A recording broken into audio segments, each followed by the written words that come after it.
各位你好，我咧係真理浸信會屬會學校駐校護士嘅姚姑娘。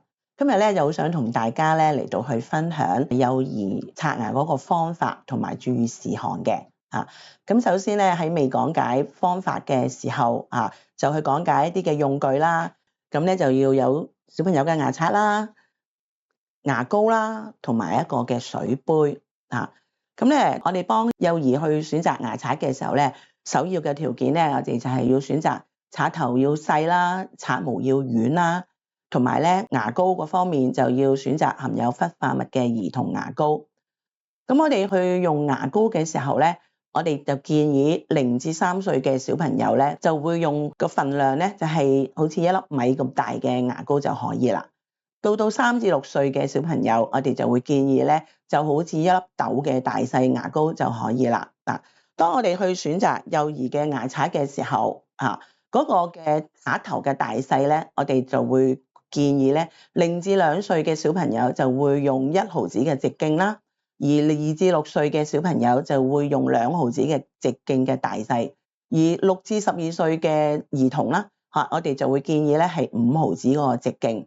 到12歲以上咧，我哋就會建議係1蚊嗰個嘅直徑啦。咁而刷頭個形狀，除咗我哋會去選擇刷頭細之外，原來刷頭嘅形狀都有唔同嘅，佢有方形啦，有鑽石形啦。咁而刷毛咧都有唔同嘅款式嘅，有平整啦，有波浪形啦，有 V 型啦，原來仲有全接觸型嘅。咁到牙刷柄啦，原來牙刷柄當你去到購買嘅時候咧，你會發覺有好多唔同種類嘅。包括有直柄啦，有曲柄啦，有彈性嘅手柄啦，同埋防滑嘅手柄。咁所以當我哋去為小朋友去選擇牙刷嘅時候，主要咧係要注重2方面，個刷頭要細啦，刷毛要柔軟。至於牙刷柄，你就按翻小朋友嘅喜好咁就可以啦。我哋而家咧就講解一下刷牙嗰個方法。刷牙嘅時候咧，我哋就會分3方面嚟到去刷嘅。第一方面咧就係下邊牙齒嘅外側面同埋內側面，跟住就到咀嚼面，然後咧就刷上下排牙齒嘅外側面啦、內側面同埋咀嚼面。首先我哋就會去刷下排牙齒嘅外側面，我哋就會刷另一邊嘅牙齒開始嘅，就建議咧就每2、3隻牙齒為一組，輕輕嚟到去刷。呢個牙刷咧就可以咧斜45度角嚟到去擺啦。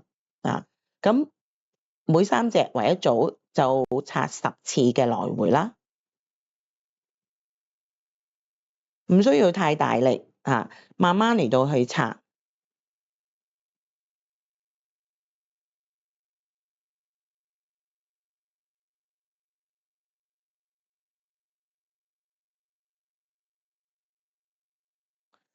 輕輕刷就可以啦，順序咁樣嚟到刷。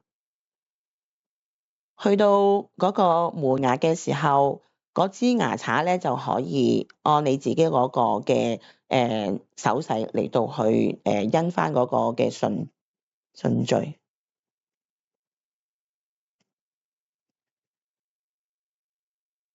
刷完下排牙齒嘅外側面嘅時候，我哋就刷裏邊嘅內側面，又係2、3隻為一組，來回刷10下。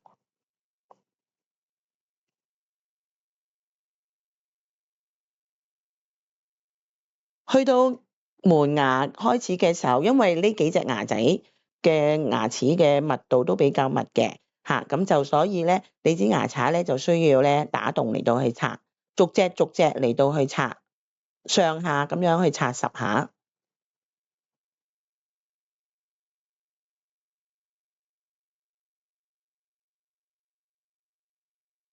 跟住就到另一邊嘅內側面。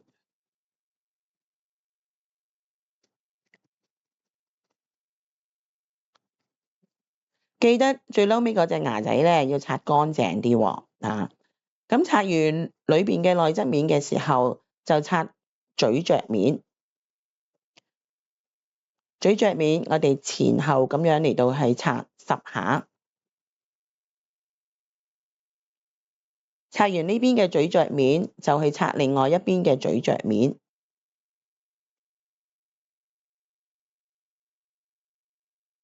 下排牙齒嘅外側面刷完啦，我哋就開始刷上排牙齒嘅外側面。又係啦，2、3隻為一組，輕輕刷，順序咁樣嚟到去刷，來回10次。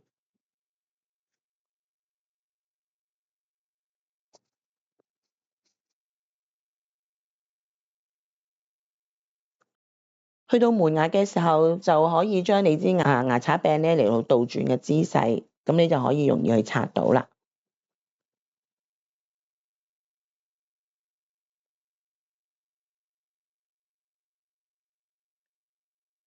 當我哋刷完上排牙齒嘅外側面嘅時候，就刷裏邊嘅內側面啦。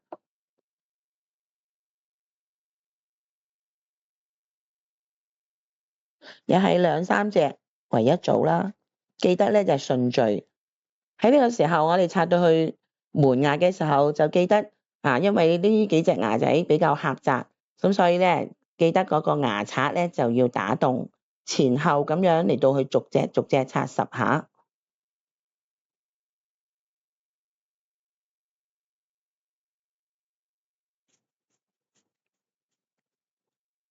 跟住就到裏邊嘅內側面啦。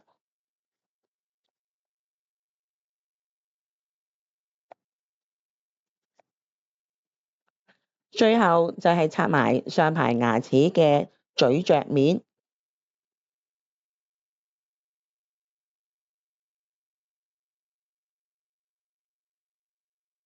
另外一邊嘅咀嚼面。